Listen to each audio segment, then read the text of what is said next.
আমাদের কলেজ এরিয়ায় এসে কি ল্যাবের ভেতর কি তাও ওর পাসওয়ার্ড জানতে হয়। এখনকার ওয়াইফাই হয়েছে সবাই একসঙ্গে ধরো এই পাড়ায় ধরো তুমি 10-12টা বাড়ি মিলে ঠিক করলে যে ওয়াইফাই নেবে একটা প্যাকেজ যেমন ডিসেন্টেনের প্যাকেজ হয় ওরকম একটা প্যাকেজ হলো 150 টাকা করে মাসে সবাই আর ফ্রি নেট আর ভীষণ তাড়াতাড়ি ইয়ে হয় মানে ওই রকম এরিয়াগুলো যেমন কোন জায়গায় ফ্রি এরিয়া হয়ে গেছে দুর্গাপুরের ওই সাইডটায় একটা যেখানে কারখানা অফিসগুলো আছে ওখানটা পুরো ওয়াইফাই ফ্রি কিন্তু ওর একটা কোড নাম্বার আছে সেটা জানতে হয়।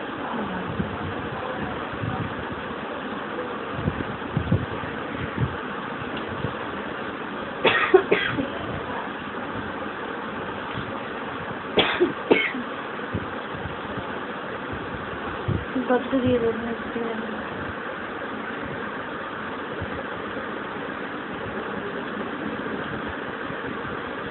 আমার ঠাকুমাকে এখন একদম বাসন মাজতে পারে না সব দাদু মাজবে। এই তোমার ঠাকুমার বিয়ে মাছ ছিল দেখে আমার মনে আছে ঠাকুমা আমি সেদিনকে গিয়ে ঠাকুমাকে বলছিলাম আমরা খেলাম আর ওর ঠাকুমাকে ঠাকুমা মাঝে ঘর জানতে ওই দাদুর এটার পর থেকে না আমি তো বললাম টোটাল গ্যাস জোন দিয়ে ওরকম হলো ঠাকুমা কন্টিনিউ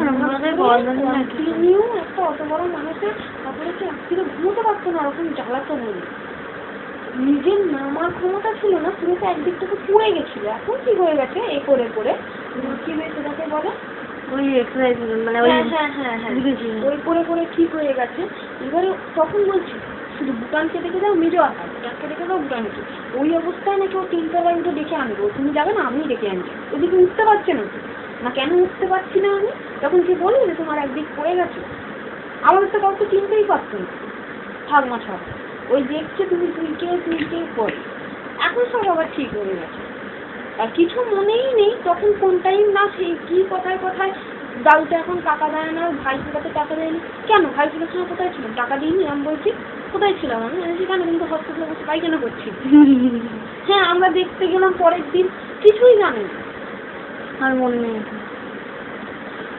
দাদুর তো তখন কালী পুজোর সময়তেই হলো কালী পুজোর 1 সপ্তাহ ভর্তি হলো আর ভাই ফোটার 1 সপ্তাহ আগে তো ছাড় তখন মানে আমাদের বাড়ির কি অনেক কথা জানতো না তখন আমাদের কি অসুবিধা হয়ে গেছিলো বলতো এখন যেমন সবাই জানে কিছু হলেই রনিকে ডাকো ও চলে আসছে তখন রনি বলছে যে একবার যাবো এখান থেকে এখানে আমি খাবার দেওয়ার অসুবিধা হচ্ছিল ওর এখান থেকে এখানে অফিসটা ছিল ও যাতে আসতে সুবিধা হতো তখন বাড়ির কেউ জানতো না বলে বাবা বললো না ওকে একদম আসতেই পারবি তো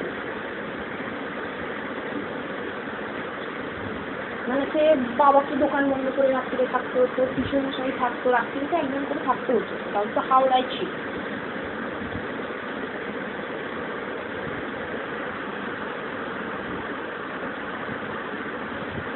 আবার কাকা বলছে ওয়েস্ট ব্যাংকে বাবা বললো যদি হ্যাঁ দিত বাবা বলছে যদি সবাই মিলে খরচা করি আমি ওয়েস্ট ব্যাংকে দেবো ওয়েস্ট ব্যাংকে যখন বিলটা দেবে আমার হাতে ধরা দিত আমি কিন্তু পারবো না এই মুহূর্তে তাও এই ছেলে কম খরচা হয়েছে নাকি পার ডে বাবুকে ম্যাসাজ করাতে একটু দিনে 2 টাকা করে 300 টাকা করে নিয়ে যেত 150 টাকা করে এখনো পর্যন্ত ওই বউটা ঠাকুমাকে ম্যাসাজ করাতে 100 টাকা করে নিয়ে যেত আর দাদুর তো এখন ছাড়িয়ে দিয়ে মেজো কথা করছে তাই বাবা বললো না আমি আমাদের কতজনের টাকা আনবো এমনি মাসে 10,000 টাকার ওষুধ একদম টাকা দিচ্ছে কার বাবার দাদুর ঠাম্মার মিলিয়ে বাবার হাই ব্লাড প্রেশার সুগার প্রত্যেকদিন ওষুধ খেতে হয় আর ঠাকুমার তো ভিটামিন একটা করে আছেই মানে ভিটামিনের যা সিসি তোমার খুব বেশি হলে 5 দিন যায় 450 টাকা করে একটা সিসির দাম এছাড়াও প্রেশারের ওষুধ আছে ঠাকুমার চোখের জন্য ওষুধ আছে মানে একদম আমার ঠাকুমার চশমা পড়তেই হয় না ওই স্ক্রিনকে অপারেশন করার লেন্স বসানোর পর থেকে একটা ওষুধ দিয়েছে যে যাতে এইটা না পড়ে ওই ওষুধ তারপর দাদুর আবার তো এখন গলায় এবার দাদুকে বলা হয়নি জানে না দাদুর ভিতর থেকে টিউমার হয়েছে ওই দাদুর তো গলার আওয়াজ আমরা কেউ শুনতে পাই না এটা আবার রিসেন্ট হয়েছে আগের বছর থেকে এবারে হচ্ছে যে দাদু কথা বললে না কি আমরা সর্দি হলে যে লোকে গলা আটকে গেলে যেমনি কথা বলে অমনি দাদুর ভয়েস দিল এবারে বড় ডাক্তার দেখা ডাক্তার বলছে ওনার সামনে বলবো না মানে ইয়ের মতো, মানে স্ক্যান করে গলায় করে রেখেছে, মোটর কড়াইয়ের মতো টিউমার হয়েছে। এই বয়সে অপারেশন করে না, 85 বছর বয়সে। তারপরে একবার যাচ্ছে, ওই জন্য হোমিওপ্যাথি করছে, এবার কন্টিনিউ করতে হয়। তবে মানে ফোনে কেউ কথাটা শুনতে পায় না, সামনে বললে হয়তো শুনতে পাবে, বা আমরা ঘরে আছি, দাদু দালান থেকে কোনো কথা বলছে, আমরা তো শুনতে পাই না।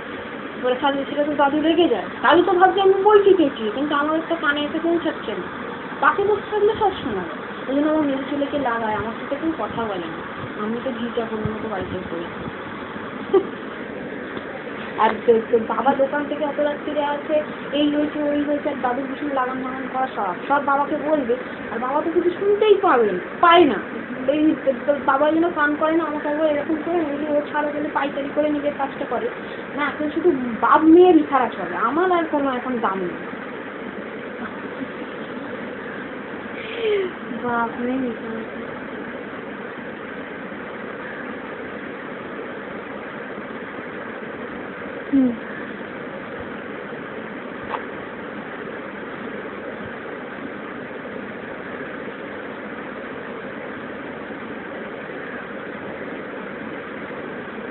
এই জামাটা পরলে একটু ভুঁড়িটা বোঝা যায় না, ওই জন্য এই জামাটা আমাকে পরতে দেয়নি। আজকে দেখলো কিছু বলেনি, তুমি ছেড়ে দেয়। এটা কেনার পর থেকে এখানে আমি দুবার বললাম। কেন জামাটা পরলে কি হয়? হালকা ভুঁড়িটা বোঝা যায় না, যখন সবাই যায় এটা আমার পাতলা ভেতরে অর্থ নেই বলে, ওই জন্য পরতে দেয় না। ওর কিছু বোঝা যাবে না, ওর কিছু না, সব মেয়েদেরই গ্রুপ আছে বোঝা যায়, তোমারটাই বা আছে কেন বোঝা যায়? আমি তো অলরেডি দুটো পড়ি, আর কখানা পড়বো? ভেতরে বেঁচে যাবো। হ্যাঁ, এই তো অসুস্থ হয় না হয় আমার অভ্যেস হয়ে গেছে, তারপর আবার ওর জন্য এখন তো তাও কষ্ট হয়ে গেলে আমি বাড়িতে কিছু পড়ি না, আমি বাড়িতেও দুটো পড়ে থাকতাম।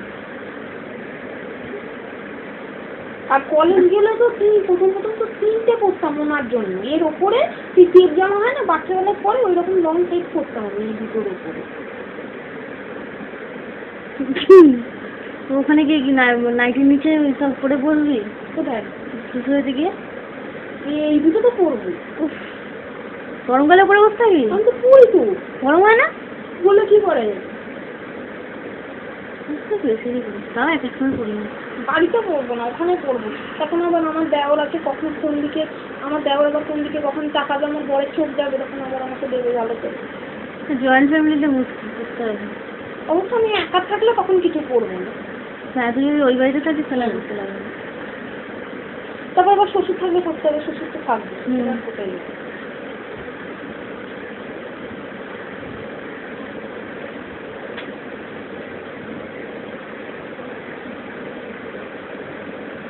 এটা কি মাপে নিয়েছিস, এল না এক্সেল? এটা ডবল এক্সেল ছিল, ওটা নিলেই ভালো হতো, তাহলে আর এটা বোঝা যেত না। সাইড মারতে হতো, সাইড মারতে হতো। সাইড ও আবার আমাদের, আমি আবার যেভাবে জামা কিনি না, এই জামাগুলো আমি জানি ও এনে দিয়েছে, ও পরে নেয়, ও পরলেই যেটা ওর গায়ে ঠিক হয় সেটা আমার ঠিক। ও যে কোনো জামা ও কিনে আনলে পরে নেয়। ও প্রত্যেকটা এই আনারকলিটাই বলছে তোমাকে যেতে হবে না, আমি ঠিক পরে কিনে আনো, না তোমার করতেই হবে না। আনারকলিও পরবে? হ্যাঁ, ও পরে দেখে নেবে। আমি তো তুমি একটা এরকম মেয়েদের চুড়ি নিয়ে করে দেখতে পারবে, এটা না তোমার পাড়ার দোকান থেকে কিনেছে বলে ঠিক আছে, বাড়িতে এনে করে দেখেছি।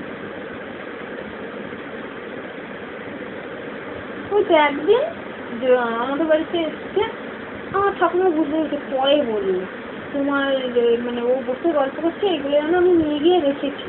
আর ও যেন আমাদের বাড়িতে এসে চান করেছে খাবে বলে, দিয়ে এসে যেন ওর গেঞ্জি ফেঞ্জিগুলো পরছে, আমার এইটা ছিল, বলছে না একবার পরে দেখিনি কিরম দেখতে লাগে।